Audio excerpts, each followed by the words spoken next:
کوئی واقعہ یا سانحہ اچانک نہیں ہوا کرتا. ہر واقعے کے پیچھے پوری ایک تاریخ ہوتی ہے، اس کا تسلسل ہوتا ہے. آج جو کچھ ہے یہ گزشتہ کل کی وجہ سے ہے، اور آج جو کچھ ہم کر رہے ہیں اس کا نتیجہ اگلے ایام میں نکلے گا. دو تین باتیں میں سب سے پہلے کہنا چاہوں گا.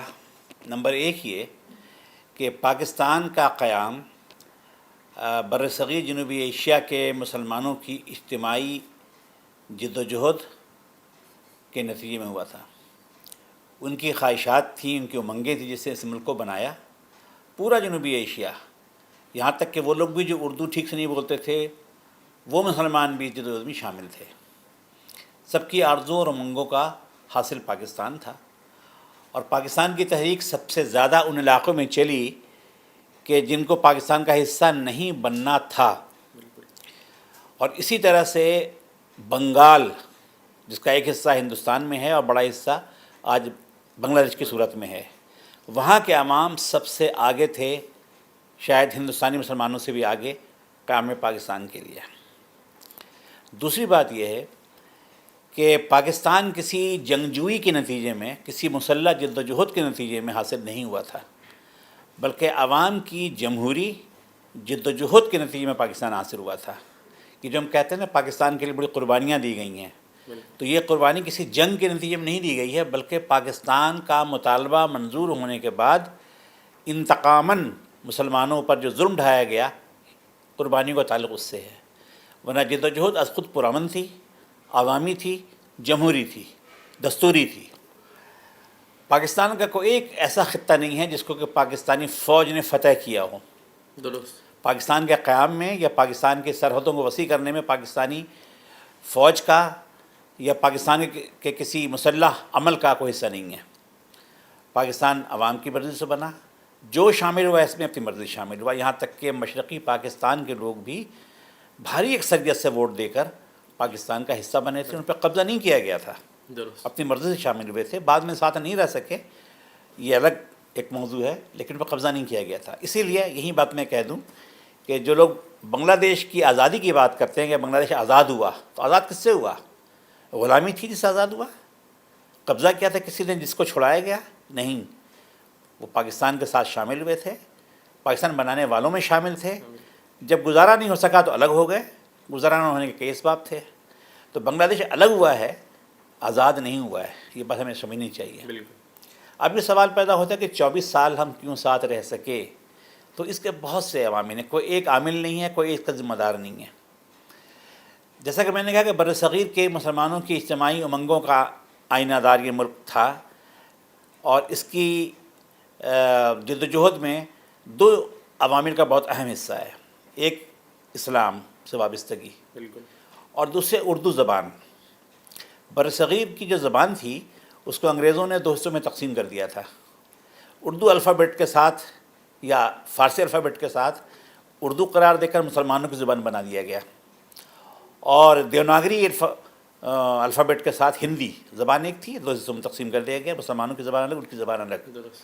تو برصغیر کا مسلمان چاہے وہ مدراسی ہو، چاہے وہ بنگالی ہو، چاہے وہ سندھی ہو، چاہے وہ پٹھان ہو، اردو کو اپنی زبان سمجھتا تھا. اسے محسوس یہ ہوا کہ انگریزوں کے جانے کے بعد اور کانگریس کی جب حکومت ہوگی تو وہ اردو کے بجائے ہندی کو پروموٹ کریں گے، اور سارا اسلام اردو میں محفوظ ہے. لہذا پاکستان بنانے کا ایک محرک یہ بھی تھا. میں آپ کو بتاؤں کہ 1930 کی دہائی میں بنگال کی مسلم لیگ نے اپنے اجلاس میں ایک قرارداد پاس کی تھی اور مطالبہ کیا تھا کہ بنگال کے اسکولوں میں ذریعہ تعلیم اردو ہونی چاہیے. آج کوئی اس پہ یقین نہیں کرے گا، مگر یہ تاریخ کا حصہ ہے.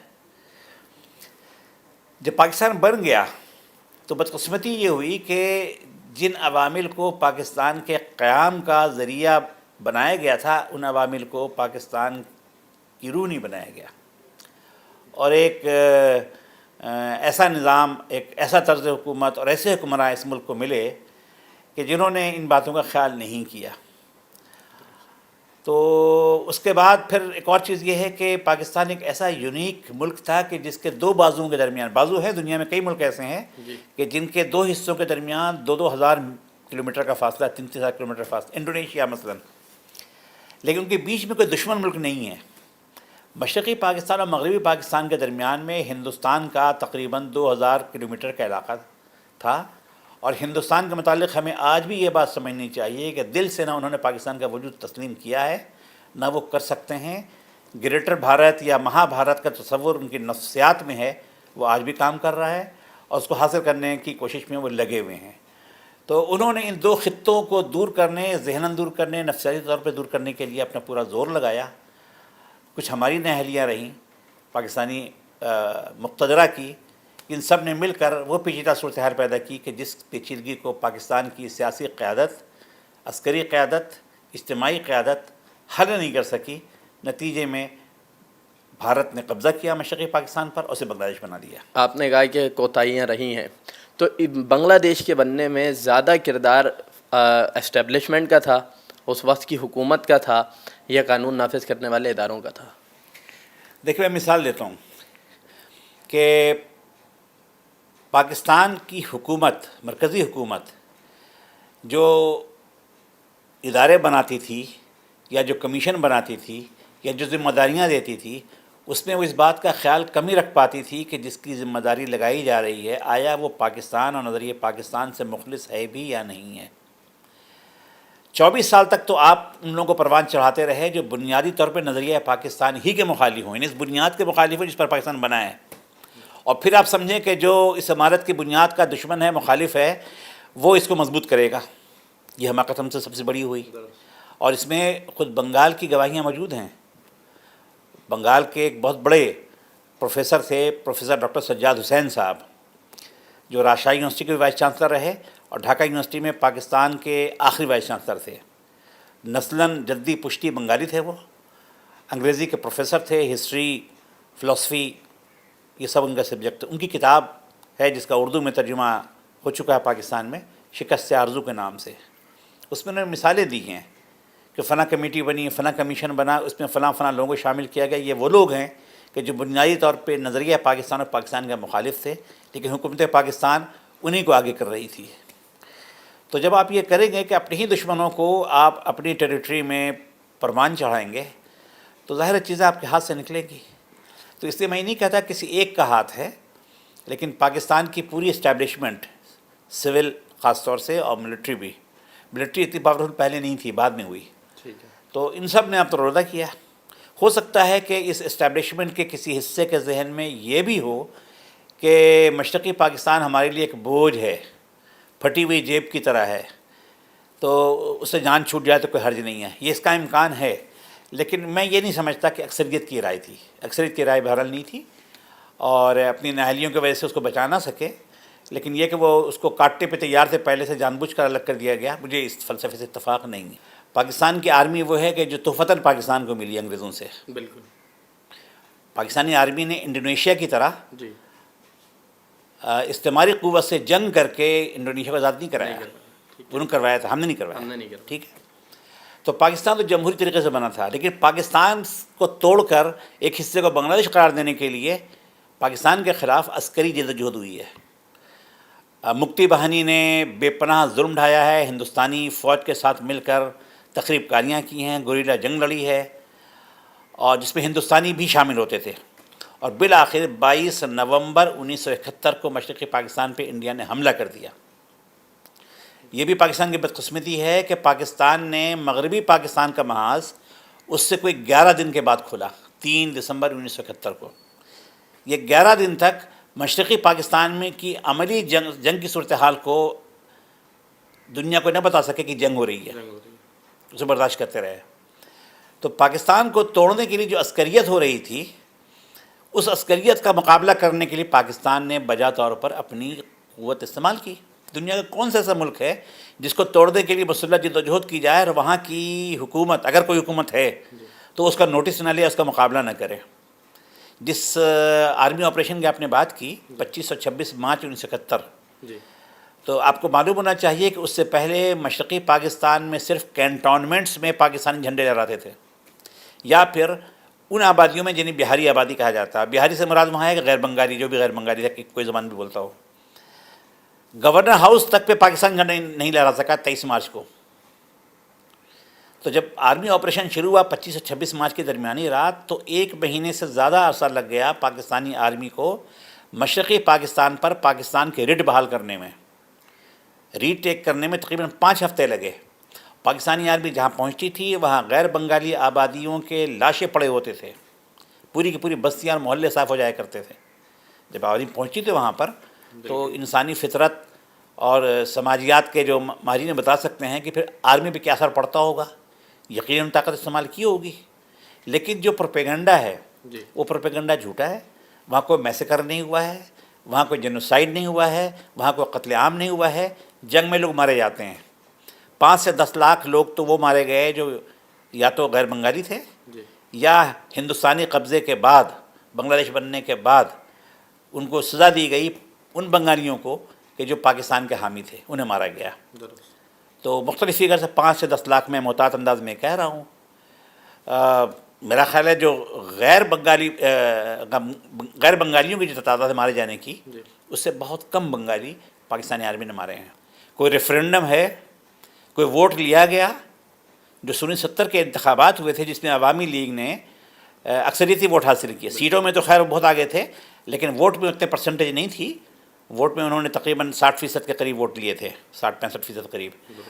تو جنہوں نے نہیں ووٹ دیا ان کو، وہ بنگالی تھے، اور جنہوں کو ووٹ دیا تو کس چیز پر ووٹ دیا؟ 6 نکات پر، اور 6 نکات کی تشریح مسلسل شیخ مجیب نے یہ کہہ کر کی کہ اس سے پاکستان مضبوط ہوگا، ہم پاکستان سے الگ کوئی وجود نہیں مانگتے، ہم پاکستان میں رہتے ہوئے صوبائی خود مختاری مانگتے ہیں۔ تو لوگوں نے ووٹ دیا۔ اگر ووٹ اس پر لیا جاتا کہ پاکستان سے الگ ہونا ہے اور پھر اکثریت نے ووٹ دیا ہوتا عوامی لیگ، تو ہم یہ کہتے کہ بنگالی پاکستان سے آزاد ہونا چاہتے ہیں۔ تو کوئی ایسا ڈاکیومنٹ نہیں ہے، کوئی ایسی دلیل نہیں ہے جس سے کوئی ثابت کر سکے کہ مشرقی پاکستان کے لوگوں نے پاکستان سے الگ ہونے کا فیصلہ کیا تھا۔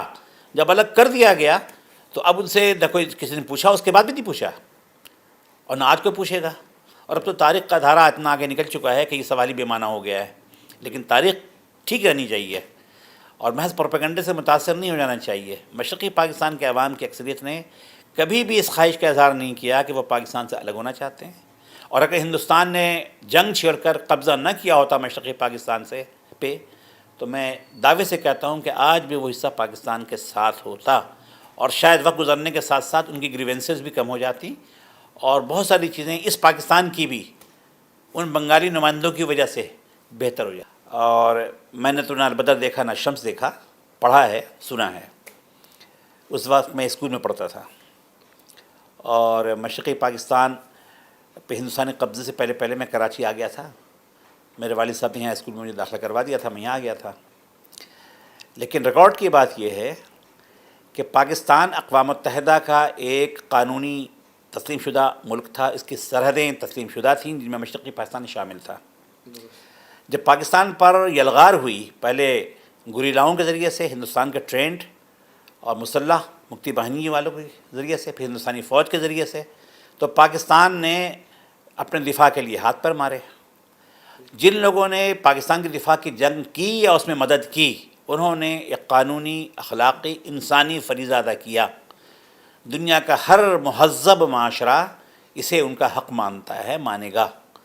آپ انہیں نہ مجرم کہہ سکتے ہیں، نہ انہیں غلط کار کہہ سکتے ہیں، چاہے اس کے بعد وہ حصہ جس کا دفاع کیا جا رہا تھا دفاع نہ ہو سکے، الگ ہو جائے۔ لیکن جب تک پاکستان اقوام متحدہ کا تسلیم شدہ ملک تھا، وہاں تک، اس وقت تک پاکستان کی دفاع کی ہر کوشش جائز کوشش تھی۔ میں کسی اسلام کی بات نہیں کر رہا، میں دنیا کے مروجہ قوانین، بین الاقوامی قوانین کی بات کر رہا ہوں۔ اقوام متحدہ میں ان کا داخلہ 1974 یا 75 میں ہوا ہے۔ اس سے پہلے جو بھی کوشش کی گئی ہے پاکستان کے دفاع کے لیے، اور جنہوں نے بھی حصہ لیا ہے، وہ سب قانونی کام کر رہے تھے، جائز کام کر رہے تھے، اخلاقاً بھی درست تھا وہ کام۔ باقی جزیات میں کوئی فرق ہو سکتا ہے کہ کسی نے 2 تھپڑ کے بجائے 3 تھپڑ مار دیا، یہ تو ہو سکتا ہے، یہ تو جنگوں میں یہ ہوا کرتا ہے۔ لیکن میں تو بار بار یہ بات کہہ رہا ہوں کہ پاکستان کے حامی لوگوں نے پاکستان کے دفاع کے لیے جو کچھ کیا ہے، اس میں قربانیاں زیادہ دی ہیں، ان کے ہاتھوں لوگ کم مارے گئے ہیں۔ مختصراً یہ کہ بنگلہ دیش میں جو کچھ ہو رہا ہے وہ سراسر ظلم و زیادتی ہے۔ میں بات کر چکا ہوں کہ جن لوگوں نے قانونی طور پر جدوجہد کی تھی ان کو موت کے گھاٹ اتارا جا رہا ہے. بالکل. اور صرف وہی لوگ نہیں ہیں کہ جن کو کہ عدالتوں سے نام نہاد عدالتوں سے سزا دلوائی جا رہی ہے. سینکڑوں لوگ وہ ہیں جنہیں وہاں کی پولیس اور پیراملٹری ٹروپس نے اغوا کیا اور مار کے پھینکا ہے. بعض لوگوں کا پتہ بھی نہیں ہے، اس کا تو کہیں ذکر بھی نہیں ہوتا، نہیں. اور دنیا میں وہ شور بھی نہیں مچتا کہ یہ جو غیر عدالتی قتل ہو رہا ہے یہ کیا چیز ہے. وہاں ہو رہا ہے یہ. آپ یہ سمجھیے کہ سب بنگلہ دیش پہ را کی حکومت ہے عملاً، اور ہندوستان یہ سمجھتا ہے کہ اس نے بنگلہ دیش کو ہڑپ کر لیا ہے، اب ہر طرح سے اس کا دم گھونٹنا ہے اور اسے ایک طفیلی ریاست بنا کر رکھنا ہے.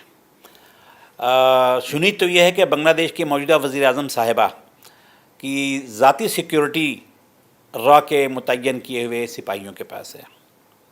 تو اس حد تک بنگلہ دیش ان کے چنگل میں جا چکا ہے. تو وہ تو کہتے ہیں وہ آزاد ہوئے تھے، میں کہتا ہوں آزاد نہیں ہوئے تھے، الگ ہوئے تھے. کاش کہ الگ ہونے کے بعد آزاد رہ سکتے، کاش کہ آئندہ آزاد ہو سکیں. میں تو کہتا ہوں، میں ہرگز یہ بات نہیں کرتا کہ پاکستان دوبارہ مشرقی پاکستان کو حاصل کرنے کی کوشش کرے، شاید یہ مستقبل قریب میں ممکن نہیں ہے، لیکن تاریخ میں بہت سے ایسی چیزیں ہو جاتی ہیں جو ناممکن لگتی ہیں اور ہو جاتی ہیں، لہٰذا اس پہ بہت زیادہ سوچنے اور بولنے کی ضرورت نہیں ہے. لیکن میں تو یہ کہتا ہوں کہ خود ہمارا پاکستان کے ساتھ کیا رویہ ہے. پاکستان میں تو جو پاکستان کے مخالفین رہے ہیں ان کے نام پہ ایئرپورٹس کے نام ہیں، یونیورسٹیاں بنی ان کے نام پر، جنہوں نے پاکستان کے خلاف کھلے عام بات کی ہے، پاکستان کی مخالفت پاکستان بننے کے بعد بھی کی ہے، اور جنہوں نے یہ وصیت کی کہ مجھے پاکستان میں دفن نہ کیا جائے، ان کے نام پر پشاور کا ایئرپورٹ ہے. تو یہ تو ہمارا رویہ ہے. اور اس کے برعکس مشرقی پاکستان میں پاکستان کی حمایت کے جرم میں جو سلوک ہو رہا ہے اس پر پاکستان نے رسمی بیان کے سوا کچھ نہیں کرتا. یہاں تک کہ اگر وہ لوگ دنیا میں ضرورت چھپتے پھر رہے ہیں تو پاکستان یہ بھی نہیں کرتا کہ ان سے کہے کہ آپ پاکستان آ جائیے، آپ کی ہم سٹیزنشپ آپ پاکستان کو دے دیتے ہیں. ساری دنیا میں یہ ہوتا ہے. ویتنام سے امریکہ نکلا تو ہزاروں کی تعداد میں اپنے حامی ویتنامیوں کو لے کے نکلا، اور بعد میں بھی کوئی نکلا وہاں سے ان کا حامی تو پناہ دی اور شہریت دی. پاکستان یہ نہیں کر رہے. تو بنگلہ دیش کے ساتھ ہمارا کیا تعلق ہونا چاہیے، اس بات کا سوال ہے پہلے ہی کہ ہمارا اپنے ساتھ کیا تعلق ہونا چاہیے. ہم تو 16 دسمبر کو منانے کی بھی ضرورت نہیں کرتے. پچھلے سال یہ ہوا کہ 16 دسمبر کو باقاعدہ اسٹیٹ پالیسی کے ساتھ، اسٹیبلشمنٹ کی پالیسی کے ساتھ طے کیا گیا، ٹی ویز کو ہدایت کی گئی کہ کوئی مشرقی پاکستان کا ذکر نہ کرے. کیوں نہ ذکر کرے؟ کون سی ایسی بدنصیب قوم دنیا کی ہے کہ جس کی تاریخ میں اتنا بڑا گھاؤ لگا ہو اور اس کو یاد نہ کرے، اپنی غیرت کو نہ جگائے اور اپنے حب الوطنی کو نہ جگائے؟ تو پاکستان میں یہ چاہیے کہ اپنے وفاداروں کے ساتھ وہ سلوک تو کرے نا کہ آئندہ بھی وفاداری کی طرف لوگ مائل ہوں. یہ نہ ہو کہ لوگ ڈریں کہ کل ہم ہی مجرم قرار پائیں گے. باقی بنگلہ دیش مسلمانوں کا ایک ملک ہے. ہماری کوشش یہ ہونی چاہیے ہم سے اچھے تعلقات ہوں، اور ہندوستان اسے جو ہڑپ کر رہا ہے تو ہڑپ نہ کر سکے، ہضم نہ کر سکے. بنگلہ دیش کی آزادی کے تحفظ کے لیے پاکستان کو چین کے ساتھ مل کر خاص طور سے اور بین الاقوامی برادری کے ساتھ مل کر بھرپور کردار ادا کرنا چاہیے. ورنہ سچی بات یہ ہے کہ جو حال سکم کا ہوا انڈیا نے کیا، سکم ایک آزاد بادشاہت تھی، کم و بیش وہی حال سابق مشرقی پاکستان اور موجودہ بنگلہ دیش کے ساتھ ہونے جا رہا ہے، جس کا مجھے افسوس ہوگا. بنگلہ دیش کو رہنا چاہیے آزاد ملک کے طور پر، خود مختار ملک کے طور پہ، پھلتے پھولتے ملک کے طور پر. وہاں 17 کروڑ لوگ رہتے ہیں، اکثریت مسلمانوں کی ہے، اور ہمیں ان سے ہمدردی ہے، محبت ہے، اور میں چاہتا ہوں کہ محبت کا پیغام یہاں سے جانا چاہیے وہاں کے عوام کے لیے. وہ پاکستان کے مخالف نہیں ہیں.